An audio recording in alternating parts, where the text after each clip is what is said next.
Living con la doctora Cecilia Pirolo, porque vamos a hablar de un tema que realmente no teníamos ni idea y de golpe empezó a preocuparnos. Sí, sobre todo porque es incómodo, ¿no? Sabemos en realidad que es necesario porque es una de las primeras cosas que evita que se propague el virus, como es el uso del barbijo y esto de, a mí no me gusta tanto llamarlo tapabocas porque en realidad uno, recordemos, se tiene que tapar la nariz y la boca, no solamente la boca. Es más, cuando vemos que la gente lo tiene colocado al barbijo de cualquier manera, llama la atención porque desde los primeros momentos se ha mencionado la importancia de colocárselo bien y tratando de que tape tanto la nariz como la boca. Ahora, la pregunta que nos hacemos, más allá de que ya a esta altura sabemos que es algo positivo y que sirve, es cuando respiramos, si el aire que estamos respirando es aire puro o si realmente, sobre todo cuando tenemos que empezar a aumentar nuestra frecuencia respiratoria, nuestra frecuencia cardíaca, esto va en desmedro de estar respirando aire que está con un poco menos de oxígeno y un poco más de dióxido de carbono. Exacto, y para esto tenemos una comunicación vía Skype con Walter Mataruco. Él es coordinador de la sección Inmunología y Enfermedades Obstructivas de la Asociación Argentina de Medicina Respiratoria. Buenas tardes, Walter, la doctora Pirolo y yo, Daniel Campomenosi, te saludamos. ¿Cómo estás? Buenas tardes, ¿cómo están? Bien. Bueno, lo que decíamos, ¿no? De golpe se hizo ya una prenda habitual en nosotros el tapaboca, a pesar de que, como decía la doctora, muchas veces lo vemos no tan bien colocado, pero yo, por ejemplo, que vengo en bicicleta al canal, muchas veces me pasa, o que a veces camino de manera activa, empieza a faltarme el aire. ¿Es realmente un problema? ¿Cómo lo ve usted? Bueno, en realidad hay varios aspectos, ¿no? El primero que dijeron ustedes que es un nuevo elemento social donde uno no solo tiene que tenerlo, sino mantenerlo y no olvidárselo. Por otro lado, en cualquier persona sí es una barrera para el ingreso y la salida del aire.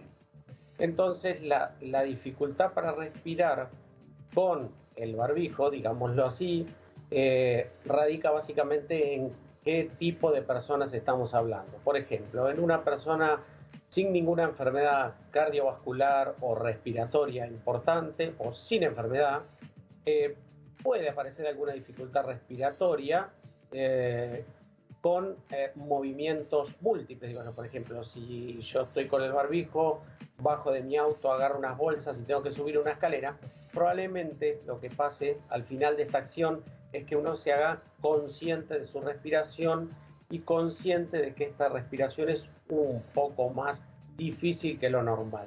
Esto es lo que le pasa a las personas que no tienen patología. Por otro lado, después tenemos personas que tienen enfermedades cardíacas o respiratorias, pero a pesar de eso no tienen falta de aire o dificultad respiratoria. Y esta sí aparece cuando la persona empieza a utilizar el tapaboca o barbijo. Por último, las personas que ya tienen dificultad respiratoria por su enfermedad claramente ven empeorado este síntoma. Lo llamativo de esto, y les dejo el lugar a ustedes, lo llamativo es que aparece esta dificultad respiratoria y para los demás puede llegar a ser invisible, además de otras acciones sociales que pueden estar dificultadas.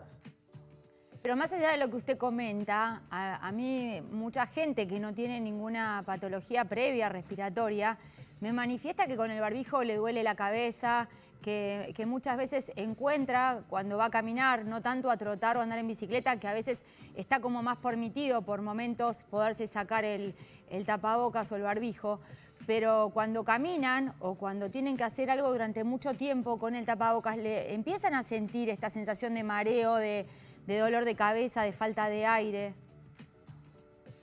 Sí, totalmente. O sea, en primer lugar es una barrera física, un impedimento para la entrada y salida de aire, y ahí empieza a jugar un poco el material del que está construido el barbijo. Los que nosotros utilizamos, los barbijos quirúrgicos, que son mayormente los de esa tela frisada con triple capa, son los que menos resistencia oponen, pero sí generan una dificultad. Por otro lado, el dolor de cabeza o los mareos pueden estar originados en lo que hablaban antes, la ventilación o la re-respiración del aire viciado o con menos oxígeno, sobre todo si uno aumenta la frecuencia cardíaca durante el ejercicio. En ese caso lo que se recomienda es tratar de utilizar telas livianas para las personas que no pueden tener un barbijo quirúrgico o realmente no lo necesitan. Solo los profesionales de la salud son los que realmente tienen que utilizar esos barbijos quirúrgicos como los que estamos viendo ahí en la ilustración. Y a propósito de esto, la gente que sale a caminar como parte de su actividad física, ¿usted le recomendaría que use algún tipo de barbijo más liviano como para que esto no le suceda? Porque si no, en lugar de estar haciendo algo que en realidad es beneficioso, está inhalando aire que no está del todo puro. Sí, o sea, la realidad es que si uno mantiene una distancia que es un poco más grande que la que nosotros llamamos distancia social cuando no estamos haciendo ejercicio, la persona que hace ejercicio y que camina para hacer ejercicio podría no utilizar un barbijo, respetando una distancia que es de alrededor de entre 3 y 4 metros con otras personas, sobre todo con las personas que vienen atrás de ella. Y si usara el barbijo, porque uno quiere usarlo y porque caminar quizás no es una actividad que aumente tanto la frecuencia respiratoria, debería ser de una tela liviana, de algodón, algo muy liviano, porque inclusive el quirúrgico que usamos nosotros tiene 3 capas, ¿no? Y Walter, ¿y la persona que anda en bicicleta es necesario que tenga barbijo? Porque ahí, digamos, va en su medio de locomoción, es raro simplemente cuando se cruza con otro de frente. Digo, pienso en la bicisenda, en la calle. Sí. ¿Es necesario? Yo creo que para hacer ese ejercicio no, porque de todas maneras si alguien se cruza con alguien, ese contacto va a ser de segundos. Exacto. No llega a ser, quizás cuando uno camina y está en un lugar donde hay mucha gente caminando, ahí se podría establecer la duda. Son cosas, digamos, si uno ve que hay mucha gente, es mejor usar el barbijo. Si uno está en un lugar donde hay poca gente, puede no utilizarlo. ¿Y qué pautas de alarma usted le podría dar a aquellas personas que se empiezan a sentir un poco raras en relación al uso del barbijo?